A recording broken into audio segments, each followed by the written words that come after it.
Cordial saludo, tutora y compañeros. Me presento, mi nombre es Karen Sofía Neira Rojas, estudiante de segundo semestre de Profesional en Seguridad y Salud en el Trabajo en la Universidad Nacional Abierta de Distancia, UNAD.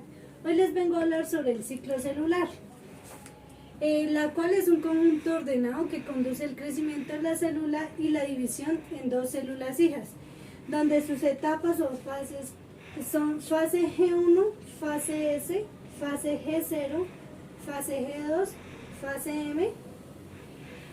Las células se encuentran en el ciclo celular, donde se denominan proliferantes, y el que se encuentra en G0 se llama células quiescentes.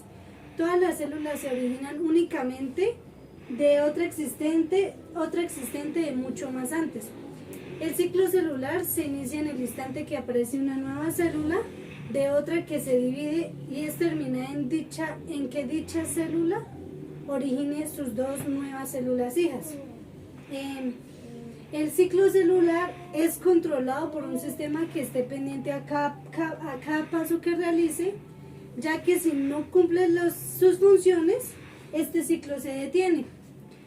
Este comprende las etapas que tienen lugar en la célula durante su crecimiento.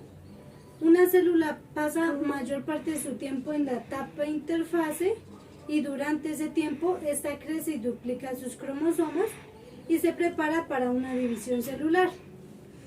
Una vez terminada esta interfase, la célula entra en mitosis y completa su división, y así sucesivamente con sus células hijas. ¿Por qué las células pasan mayor tiempo en interfase? Estas pasan mayor tiempo en la interfase, ya que estas deben duplicar sus elementos antes de dividirse. ¿Qué ciclos se llevan a cabo en la etapa fase G1? Este es el crecimiento celular, comienza a desaparecer el nucleolo y condensación del material genético. O sea, duplica su tamaño y aumenta el número de organelos, enzimas y otras moléculas. G0, la G0 células madres, donde no hay crecimiento celular y en algunos casos pueden volver a entrar al ciclo. O sea, la célula cesa de dividirse. Fase S, se duplican los cromosomas y se duplica el material genético, o sea, duplicación del ADN y proteínas asociadas. En la fase G2, organización de los componentes, y es la segunda fase de crecimiento y síntesis de organelos y proteínas. Esta se empieza a preparar para la división de cromosomas y comienzan a condenarse y los mitosis se separan en los dos juegos cromosómicos. ¿Qué sucede si la célula no pudiese estar en esta etapa? Puede ocurrir al dividirse la célula en dos, perder gran parte del material genético de la misma y ocurriría pues un caos, un error, donde incluso existen células que nunca pasan de esta etapa, como las neuronas, y las células que sin esta etapa no existirían, sin esta etapa no existirían estos dos tipos de células. Explique la relación del cáncer con una célula que tiene muchas alteraciones en su ADN y no hace apoptosis.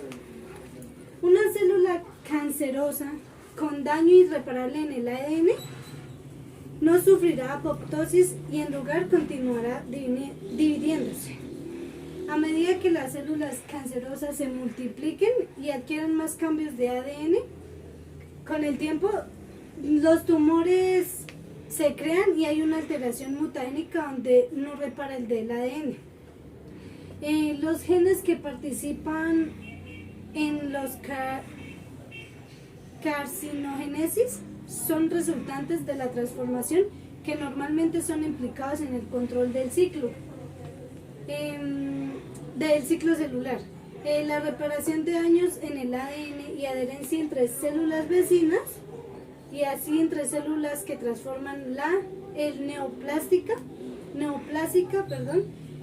donde necesitan de al menos de dos mutaciones, una en gen supresor y otra en protogen, la cual resulta en el oncogen. Estas alteraciones hacen que las células inicien un proceso de proliferación descontrolado invadan los tejidos normales, donde el desarrollo de sus tumores malignos requieren de muchas transformaciones, donde la alteración genética va reduciendo cada vez más la capacidad de respuestas de las células al mecanismo del regulador del ciclo. Acá sería la profase, pasaría la metafase, seguiría la anafase, pasaría la telofase, de esta se iría a citoquinesis. Muchas gracias.